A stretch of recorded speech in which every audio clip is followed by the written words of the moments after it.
dari kelompok 4, saya Maria Mulfaning Tias. Saya Bapak Rahman. Saya Magnus Pratama. Kami di sini akan membahas mengenai rancang bangun sistem absensi mahasiswa Universitas XYZ dengan metode prototype. Baiklah, di sini saya selaku pemateri utama, saya akan menjelaskan mengenai latar belakang terbentuknya proposal ini, yaitu perkembangan teknologi telah membawa banyak perubahan dalam berbagai aspek kehidupan, termasuk bidang akademik. Salah satu teknologi yang berkembang adalah smartphone, yang awalnya hanya digunakan untuk berkomunikasi, namun kini memiliki berbagai fungsi pendukung aktivitas akademik. Salah satu pemanfaatan smartphone adalah untuk sistem absensi mahasiswa. Sistem absensi manual memiliki beberapa kelemahan, seperti kurang akurat, tidak efisien, dan mengganggu proses perkuliahan. Oleh karena itu, perlu dibuat sistem absensi mahasiswa berbasis smartphone dengan menggunakan metode prototype. Metode ini menekankan literasi dan partisipasi pengguna sehingga menghasilkan sistem yang sesuai kebutuhan. Dengan demikian, sistem absensi mahasiswa berbasis smartphone diharapkan dapat meningkatkan efisiensi dan efektivitas perkuliahan. Kemudian ada tujuan. Tujuannya di sini untuk mengembangkan sistem absensi mahasiswa Universitas XYZ yang akurat, efisien, dan efektif. Dan menerapkan metode prototype dalam pengembangan sistem absensi mahasiswa Universitas XYZ. Selanjutnya ada manfaat. Manfaat penelitian ini dapat dikelompokkan menjadi dua, yaitu manfaat untuk universitas dan manfaat untuk mahasiswa. Manfaat untuk universitas yaitu meningkatkan akurasi, efisiensi, dan efektivitas sistem absensi mahasiswa. Yang kedua, membantu dosen untuk mengelola kelasnya dengan lebih baik. Yang ketiga, meningkatkan efisiensi dan efektivitas proses perkuliahan. Lanjut, manfaat untuk mahasiswa. Meningkatkan kinerja akademik mahasiswa. Yang kedua, membantu mahasiswa untuk memantau kehadirannya sendiri. Yang ketiga, meningkatkan kenyamanan dan kemudahan bagi mahasiswa. Tinjauan pustaka. Yang pertama, sistem informasi manajemen. Artinya, sistem informasi manajemen adalah sistem yang mengumpulkan data, mengolah data menjadi informasi, dan menyebarkan informasi tersebut kepada pengguna yang membutuhkannya. Sistem ini dirancang untuk mendukung pengambilan keputusan dan manajemen suatu organisasi. Yang kedua, absensi. Absensi adalah tidak kehadirannya seseorang di suatu instansi. Absensi juga bisa diartikan sebagai proses pencatatan kehadiran seseorang dalam sebuah dokumen. Dokumen tersebut dibuat dengan ketentuan yang berlaku dan digunakan sebagai acuan dalam menentukan keputusan, misalnya dalam penilaian. Yang ketiga, metode prototype. Metode prototype adalah metode pengembangan perangkat lunak yang membuat model awal dari perangkat lunak yang akan dibuat. Model ini dibuat dengan cepat, sederhana, dengan tujuan untuk menangkap kebutuhan pengguna dengan lebih baik. Model ini kemudian dievaluasi oleh pengguna dan hasil evaluasi digunakan untuk memperbaiki model. Proses ini berulang hingga model memenuhi kebutuhan pengguna.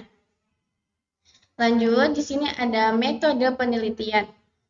Metode penelitian yang digunakan dalam penelitian ini adalah metode studi literatur, di mana metode ini dilakukan dengan mengkaji literatur-literatur terdahulu yang berkaitan dengan sistem absensi mahasiswa.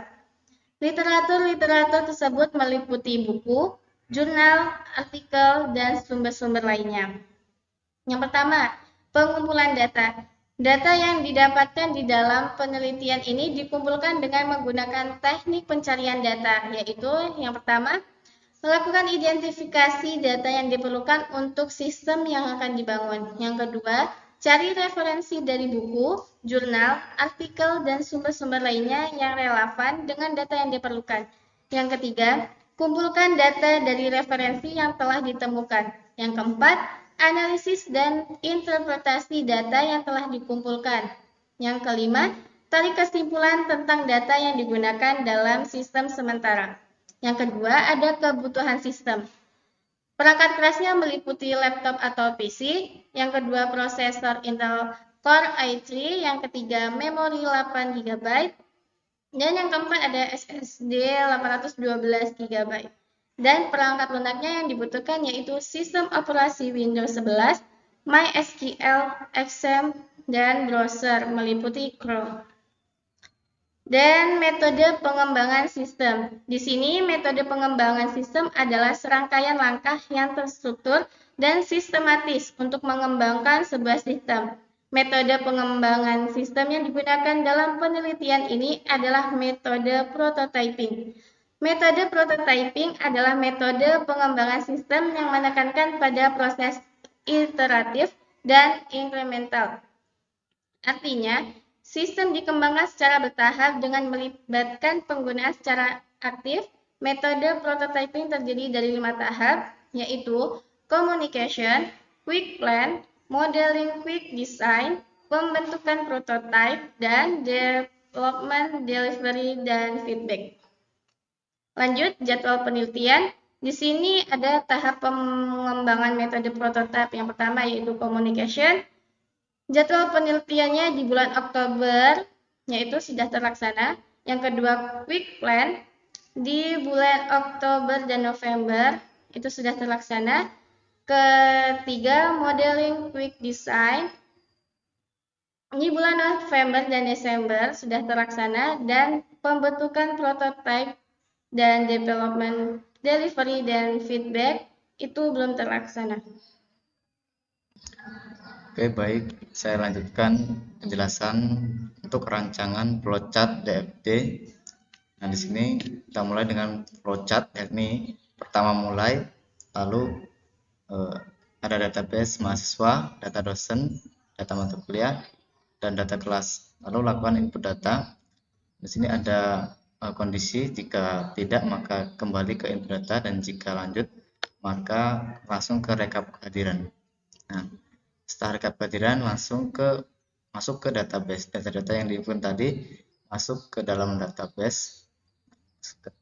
Kan sudah melalui proses, jadi ditambah data kehadiran. Jadi data mahasiswa, data dosen, data mata kuliah, data kelas, dan data kehadiran. Lanjut ke DFD level 0. Di sini ada dua entity eksternal, yaitu mahasiswa dan dosen. Nah, mahasiswa itu melakukan input data kelas, data mahasiswa, data mata kuliah ke dalam sistem. Lalu sistem mengeluarkan data kehadiran untuk mahasiswa. Dan untuk entitas dosen, nah di sini dosen menginputkan yaitu data dosen, lalu sistem akan mengeluarkan data berupa data kehadiran dari mahasiswa yang tadi melakukan kehadiran melalui input data kelas, data mahasiswa, dan data mata kuliah. Lanjut ke DFD level 1. Di sini ada 5 proses, yakni login, input data mahasiswa, input data dosen, olah data, dan rekap kehadiran. Untuk yang pertama yaitu login. Mahasiswa melakukan login dan lalu sistem mengirimkan verifikasi login kepada mahasiswa. Data login dari mahasiswa masuk ke dalam data user. User mengirimkan ke proses, lalu proses mengirimkan verifikasi login ke mahasiswa.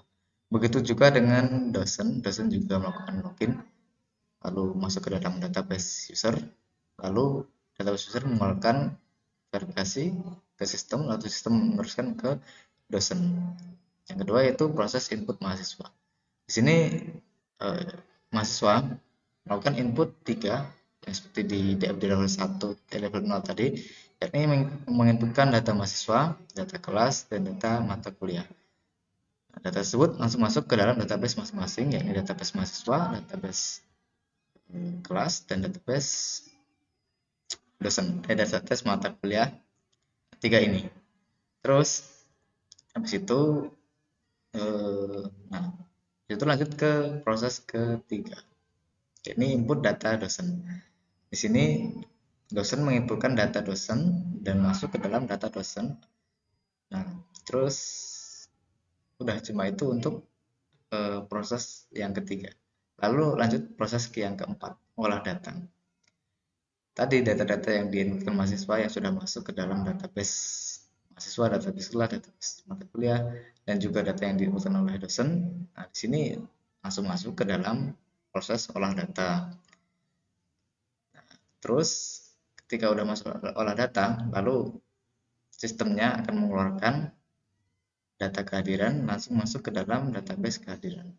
Terus sistem juga akan mengeluarkan data kelas dan data mata kuliah untuk dosen, dan juga ini data kelas dan data mata kuliah juga untuk mahasiswa. Terus lanjut ke proses terakhir, yakni rekap kehadiran. Nah, tadi setelah proses keempat, data kan masuk ke dalam database kehadiran. Nah, database kehadiran mengeluarkan untuk sistem yakni rekap data. Di sini semua akan direkap dan laporan rekapnya akan dilaporkan ke yang pertama yaitu dosen, dan kedua yakni mahasiswa itu sendiri. Jadi level DFD level 1. Sekarang masuk ke level 2, lebih detail lagi. Ini proses olah data. Ada 4 proses: proses pengolahan data mahasiswa, proses pengolahan kelas, dan proses pengolahan mata kuliah, lalu rekap laporan. Nah, di sini ada 2 entitas, yakni dosen dan mahasiswa. Yang pertama, mahasiswa yaitu input data mahasiswa, input data kelas. Nah, itu data mahasiswa dan data kelas. Lalu data mahasiswa dan data kelas tersebut masuk ke dalam database masing-masing. Di sini masuk ke dalam data mahasiswa ya. Data mahasiswa mengeluarkan data mahasiswa ke proses ini tadi, ke proses pengelolaan data mahasiswa. Lalu lanjut ke proses kedua. Tadi data kelas, data mahasiswa yang diinputkan tadi. Oh, di sini pertama masuk ke dalam data mahasiswa, terus yang data kelas masuk ke sini. Nah, terus data mahasiswa dikeluarkan oleh database-nya lalu masuk ke pengolahan kelas. Ya, tadi kan ini pengolahan data mahasiswa. Ini khusus mahasiswa, yang kedua ini khusus kelas. Jadi yang sini database kelas, sini masuk ke di sini database mahasiswa, di sini masuk ke kelas. Terus sudah masuk ke kelas, dia keluarkan lagi ke ini, ke proses pengolahan kelas. Jadi ada 2 di sini, ada data mahasiswa dan ada data kelas tadi. Terus dosen juga input di sini. Dosen juga input data dosen. Lalu dosen butuh data dari mahasiswa ini, data kelas dan data kelas. Seharusnya ada data mahasiswa. Itu data kelas saja. Terus diteruskan lagi, lanjut ke proses ketiga yakni pengelolaan mata kuliah. Di sini ada dosen. Dosen mengirimkan data dosen ke proses ini, lalu data mata kuliah masuk ke dalam mata kuliah yang diinputkan oleh yang tadi. Mana data mata kuliah? Data mata kuliah. Oh, data mata kuliah otomatis ya, otomatis dari dosen itu sendiri. Nah, terus ketika sudah masuk ke dalam database, langsung dikeluar. Oh, ini data mata kuliah, data mata ini salah arrow. Seharusnya arrow-nya itu ke sini. Kalau ini kan seharusnya arrow-nya ke sini. Data mata kuliah, lalu masuk ke dalam mata kuliah. Nah, jadi dosen yang menginputkan mata kuliah, terus masuk ke dalam database ini. Untuk pengelolaan mata kuliah. Terus udah proses ketiga udah, lanjut proses keempat. Proses keempat ini rekap laporan minornya. Nah, tadi data mata kuliah yang diinputkan oleh dosen ini tadi, lanjut masuk ke dalam sini rekap laporan. Jadi database keluar ke rekap laporan. Terus data kehadiran mahasiswa yang tadi masuk ke dalam rekap laporan juga. Yang data kelas juga masuk ke dalam rekap laporan. Lalu akan diproses di sini, lalu masuk ke dalam data kehadiran. Data kehadiran membalikkan lagi ke sistem, lalu sistem mengeluarkan lagi untuk dosen dan juga untuk mahasiswa. Itu jadi rekap laporan untuk dosen dan untuk mahasiswa. Itu tadi penjelasan dari DFD level 1 dan DFD level DFD level 0, DFD level 1, dan DFD level 2. Dan untuk selanjutnya akan dijelaskan oleh Pandu untuk ERD dan seterusnya. Saya akan melanjutkan presentasi yang sudah disampaikan sebelumnya tadi oleh saudara Miftah. Di sini saya akan menjelaskan mulai dari IRD. Yang pertama di sini ada user. Satu user digunakan satu mahasiswa dan satu mahasiswa melakukan kehadiran. Untuk selanjutnya user. Satu user digunakan oleh dosen. Satu dosen mengajar beberapa mata kuliah. Untuk selanjutnya, satu dosen mengajar beberapa kelas dan satu kelas mencatat kehadiran. Itu tadi penjelasan terkait IRD. Kemudian untuk perancangan database ada 6, yaitu tabel mahasiswa, tabel kelas, tabel dosen, tabel user, dan tabel kehadiran. Yang pertama, tabel mahasiswa. Nama, ID mahasiswa, tipe integer, width 12, keterangan primary key. Terus nama, varchar, untuk tipenya varchar, terus width-nya 100, keterangannya nama mahasiswa. Untuk yang ketiga, NIM, terus tipenya varchar, width-nya 20, keterangan nomor induk mahasiswa.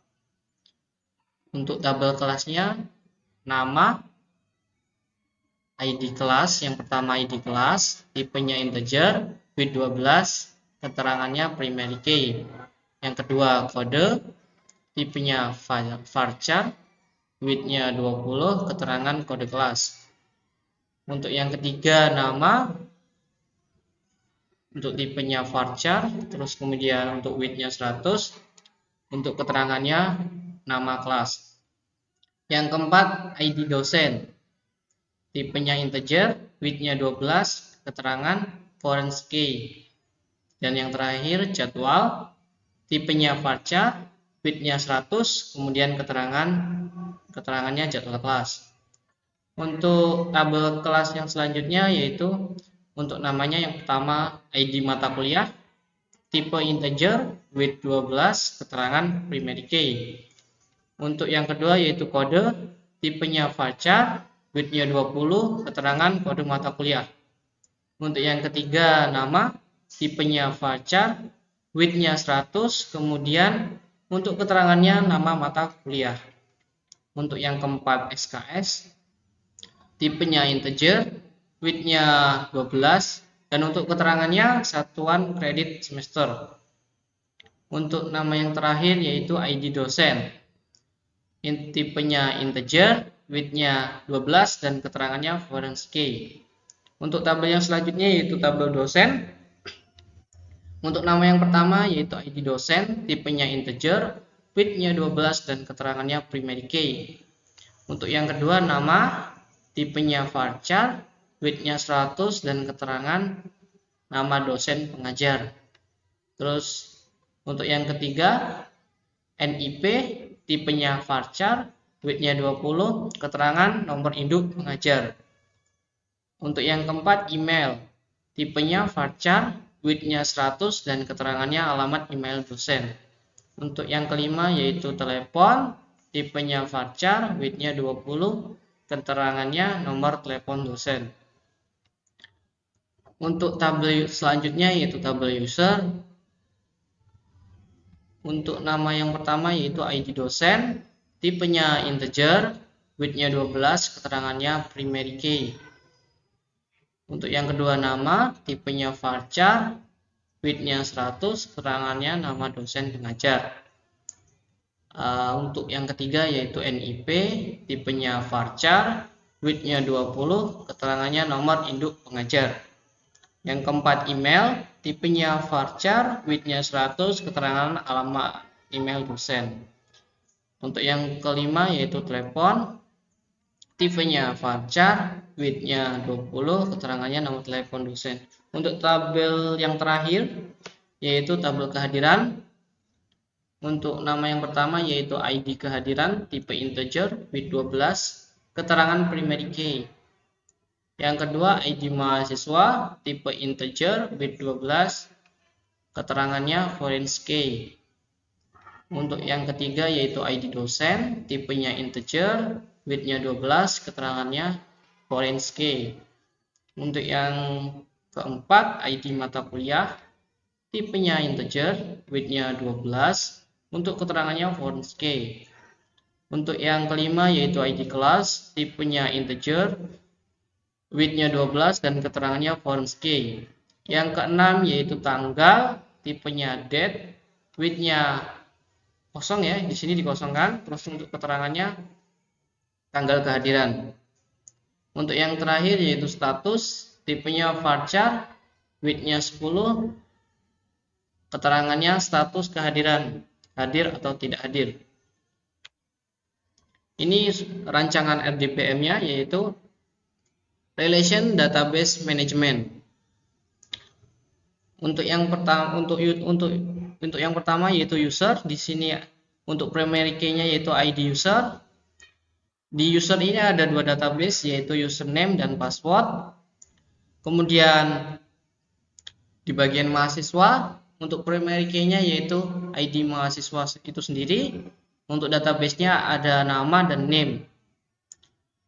Untuk kelas yaitu primary key-nya adalah ID kelas. Database-nya ada kode, nama, ID dosen, dan jadwal. Untuk ID dosen sendiri dia menjadi foreign key.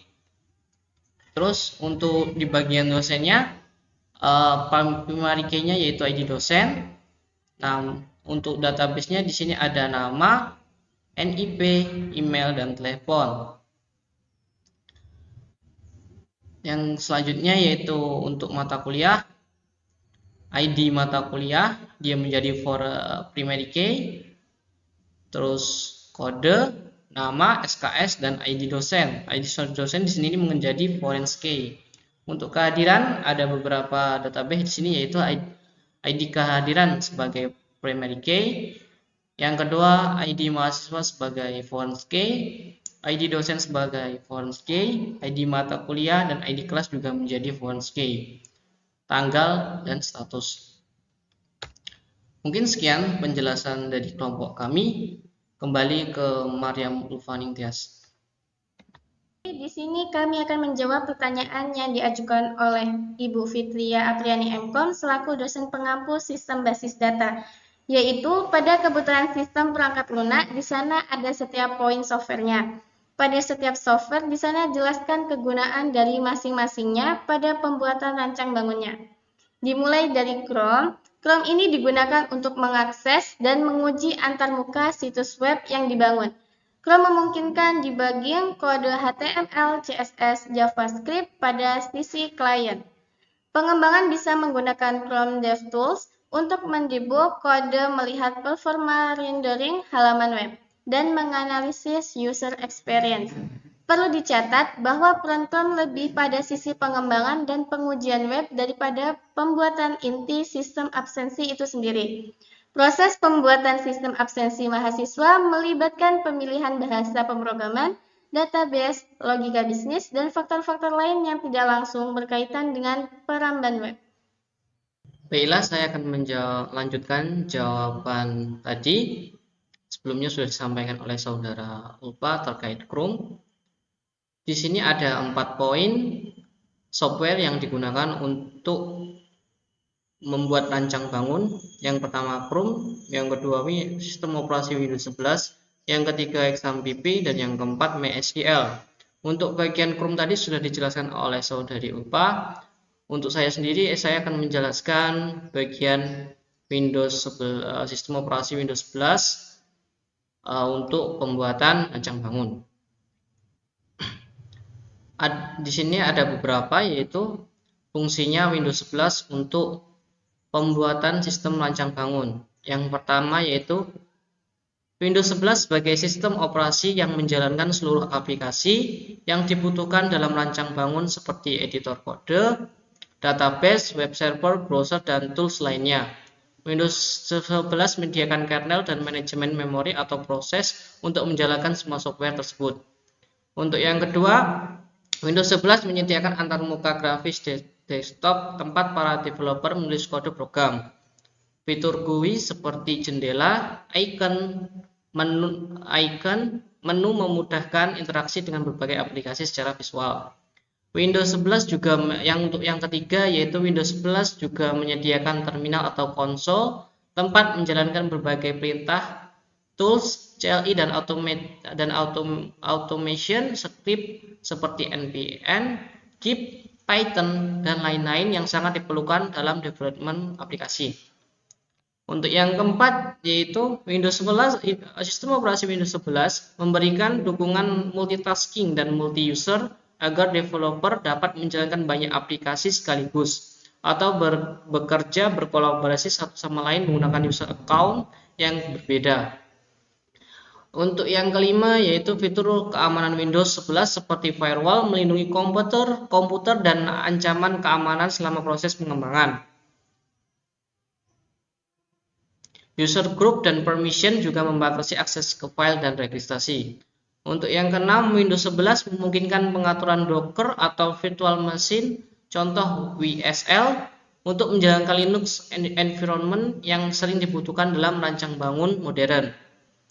Untuk yang ketujuh, Windows 11 bisa disetting untuk menjalankan web server, database server secara otomatis saat booting, memudahkan setup development environment. Untuk yang fungsi yang terakhir yaitu Windows 11 menyediakan banyak API dan fitur programming untuk membantu para developer membuat aplikasi seperti API grafis, jaringan multimedia, database, web, dan lain-lain. Untuk penjelasan selanjutnya mengenai XAMPP dan MySQL akan disampaikan oleh Saudara Miftah. Baik, saya akan melanjutkan penjelasan dari aplikasi yang dipakai untuk pembuatan laporan tersebut, yakni Exam dan MySQL. Sebenarnya Exam dan MySQL tidak dipakai untuk pembuatan laporan kami pada waktu itu. Ada kesalahpahaman, yakni kami kira itu aplikasi yang dibutuhkan atau software yang dibutuhkan untuk membangun atau yang digunakan nanti untuk aplikasinya tersebut, tapi ternyata adalah aplikasi yang digunakan saat kita merancang atau membuat laporan tersebut. Jadi sebenarnya XAMPP dan MySQL itu tidak kami pakai dalam pembuatan laporan, tapi mungkin untuk tahapan selanjutnya setelah desain ini memulai rancangan, memulai membuat aplikasi, itu pasti dipakai Exam dan MySQL. Kegunaannya yakni Exam itu menyediakan web server Apache yang menerima HTTP request dari browser dan mengirimkan respon Apache. Bisa digunakan untuk menghost berbagai situs. Exam juga bisa digunakan untuk localhost. Kalau kita buat di localhost terlebih dahulu sebelum di hosting, kita buat dulu di localhost biar datanya aman dan pembuatannya juga mudah, nggak membutuhkan biaya yang mahal. Terus SKM juga menyertakan komponen seperti phpMyAdmin, OpenSSL, FileZilla dan seterusnya. Terus XAMPP juga menyediakan interpreter PHP yang memproses kode PHP di server untuk membangun logic bisnis. Itu mungkin kebutuhan nanti untuk pembuatan sistemnya. Tapi untuk pembuatan laporan rancangan ini kami nggak pakai sebenarnya. Itu merupakan kesalahpahaman kami, yang mana ya tadi kami kira itu kebutuhan untuk sistemnya nanti, ternyata itu yang dipakai kita saat merancang laporan ini. MySQL pasti nanti dibutuhkan juga. Fungsinya MySQL yaitu adalah database server yang menyimpan data situs web seperti data user, posting blog, komentar, dan sebagainya. Dan di MySQL juga ada CRUD itu untuk menghapus, delete, dan insert itu. Terus data di MySQL disimpan secara terstruktur dalam tabel-tabel dengan field tertentu. Nah, tabel yang tadi dibuat di dalam rancangan itu pasti akan diimplementasikan di MySQL, database-nya akan diimplementasikan di MySQL. Diimplementasikan tapi dalam tahap selanjutnya, kan di laporan ini. MySQL juga digunakan bersama PHP untuk membangun aplikasi web database driven. Terus PHP menulis query SQL dan menampilkan data MySQL ke halaman web. Nah, itu tadi. Sekali lagi kami mohon maaf juga karena ada kesalahpahaman di sini. Itu tadi ya. Saya kira kebutuhan sistem ternyata kebutuhan kita sendiri saat merancang ini. Saya tambahkan kebutuhan aplikasi untuk merancang ini sebenarnya ada banyak. Yang pertama Windows 11 tadi, yang kedua Chrome udah, yang ketiga itu Microsoft Visio, dan yang keempat Microsoft Word, terus Microsoft Excel. Sebenarnya itu kalau dulu paham pasti saya sambil cantumkan itu, ternyata bukan. Ya, kami mohon maaf sekali lagi, itu merupakan kesalahpahaman. Baik, itu jawaban dari pertanyaan Bu Fitria. Sudah kami jawab semuanya, walaupun yang terakhir ini agak kurang pas, ya mohon maafkan. Oke, terima kasih. Setelah itu tadi penjelasan dari kelompok kami. Jika ada kesalahan, kami mohon maaf. Kepada Allah kami mohon ampun. Kami akhiri. Wassalamualaikum warahmatullahi wabarakatuh. As long as I'm with you, I've got